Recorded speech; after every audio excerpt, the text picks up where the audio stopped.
How did you overcome that obstacle? అంటే తెలుగు మీడియంలో చదివి ఇంగ్లీష్ రాక ఇబ్బంది పడుతూ అమెరికా వెళ్ళాలనుకోవటం ఒక పెద్ద ప్రయత్నం కదా, ఆ ఫేజ్ని ఎట్లా ఓవర్కమ్ చేశారు? సో తెలుగు మీడియం చదివాను, బట్ నాకు ఏంటంటే నేను బీటెక్లో అంటే ఎప్పటి నుంచైనా సరే కొంచెం రిలేషన్షిప్ బిల్డింగ్ కానీ ఇంటర్పర్సనల్ స్కిల్స్, కొత్త వాళ్ళతో మాట్లాడడం కానీ నేను ఎప్పుడు భయపడలేదు అనమాట. సో దాని through we build our confidence. తర్వాత ఇంగ్లీష్ రాకపోయినా కొంచెం ఇంగ్లీష్ అంటే భయమైనా సరే వచ్చింది రాంది ఏదో నరుకుతూ ఉండే. సో ఇండియాలో ఉన్నప్పుడు పెద్దగా ఎప్పుడు ఇంగ్లీష్ మాట్లాడలే, కానీ ఈ స్కాట్లాండ్కి వెళ్ళిన తర్వాత ఆబ్వియస్గా I have to do it. దాని తర్వాత మీరు ఈ యూఎస్ వీసా రిజెక్షన్స్కి వస్తే ఇది 3 times కాదు యాక్చువల్గా. నేను యూకేకి వెళ్ళిన తర్వాత మళ్ళీ ట్రై చేసిన. అవునా? మళ్ళీ 2 times ట్రై చేసిన, అప్పుడు రిజెక్ట్ అయింది. మొత్తం 5 times రిజెక్ట్ అయింది. దాని తర్వాత రీసెంట్గా మళ్ళీ ఒక 4-5 ల్యాక్ ఆఫ్ కమ్యూనికేషన్ అయినా అప్పుడు I don't know the reason. వాళ్ళు 214B రీజన్ ఇస్తారు కదా, నువ్వు మళ్ళీ రావు అని చెప్పేసి రీజన్ ఇస్తారు. ఐ డోంట్ నో కమ్యూనికేషనా ఇంగ్లీషా ఏంటో తెలియదు, బట్ వాళ్ళు రిజెక్ట్ చేశారు. 5 times చేశారు. మళ్ళీ రీసెంట్గా లాస్ట్ 2 yearsలో కూడా ఒక 4 times రిజెక్ట్ అయింది. నాకు యూకే సిటిజన్షిప్ వచ్చిన తర్వాత కూడా 2 సార్లు ఎస్టా రిజెక్ట్ అయింది, ఒకసారి విజిటింగ్ వీసా రిజెక్ట్ అయింది.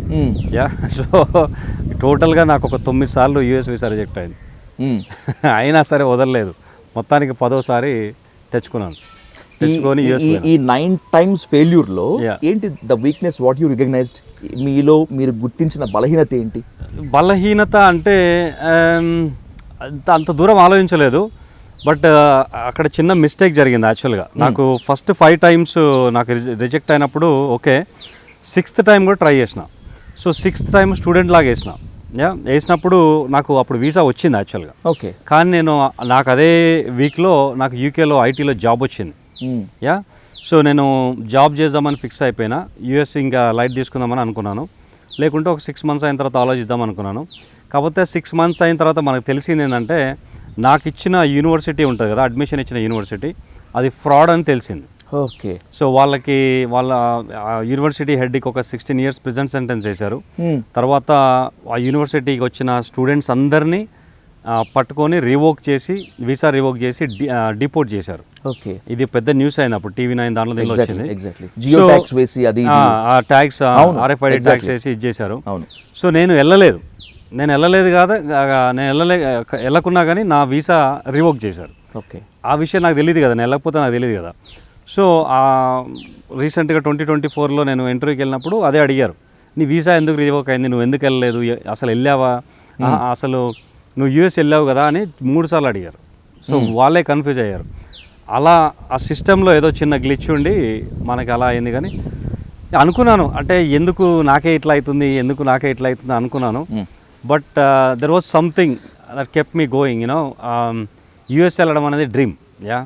మా నాన్న ఇన్ని రోజుల నుంచి చెప్పుకున్నాడు, కనీసం యూఎస్లో అడుగు పెట్టి నాన్న నీకోసం యూఎస్ వచ్చాను అని చెప్పడానికైనా పోవాలని చెప్పేసి, ఎట్టి పరిస్థితి దీన్ని వదిలే సమస్య లేదని చెప్పేసి, తర్వాత లాస్ట్ 10th time మా MP మెంబర్ ఆఫ్ పార్లమెంట్ ఉంటాడు యూకేలో, మా కాన్స్టిట్యున్సీ MP, ఆయనతో రికమెండేషన్ లెటర్ రాపించుకొని, తర్వాత ప్రతి డాక్యుమెంట్ నీకు మా mortgage document, bank statements, everything అన్నీ ఇంత ఒక కట్ట తీసుకుపోయినా. మళ్ళీ దానికోసమని నేను ఎక్స్ట్రా 3 marathons రన్ చేసిన.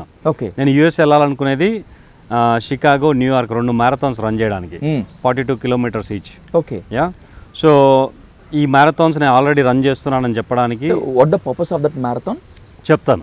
సో అవన్నీ దానికోసమని ఒక ఎక్స్ట్రా 2-3 marathons చేశాను. అవన్నీ డాక్యుమెంటేషన్ అంతా తీసుకెళ్ళి ఆ రోజు తీసుకెళ్ళి ఇచ్చాను. మా వైఫ్కి కూడా అప్లై చేశాను అట్ ద సేమ్ టైం. లక్కీగా నేను ఎంబసీకి వెళ్ళినప్పుడు ఒక ఇండియన్ ఇండియన్ ఆరిజిన్ పర్సన్ ఉన్నాడు. So he was asking me right questions. So అడిగాడు అనమాట, ఏమైంది అసలు చెప్పు, ఇక్కడ చాలా నోట్స్ ఉంది నీ పైన, చాలా రిజెక్షన్స్ ఉన్నాయి ఏంటి అంటే మొత్తం ఎక్స్ప్లెయిన్ చేశాను. దెన్ వాట్ ఈ సెడ్ ఈజ్, నీకు ఈరోజు వీసా ఇవ్వలేను కానీ పాస్పోర్ట్స్ ఇక్కడ పెట్టేసి వెళ్ళు, మేము చూసి చెప్తానన్నాడు. ఓకే, దెన్ 10 days తర్వాత they ask for more information and then they give me the visa. అట్లా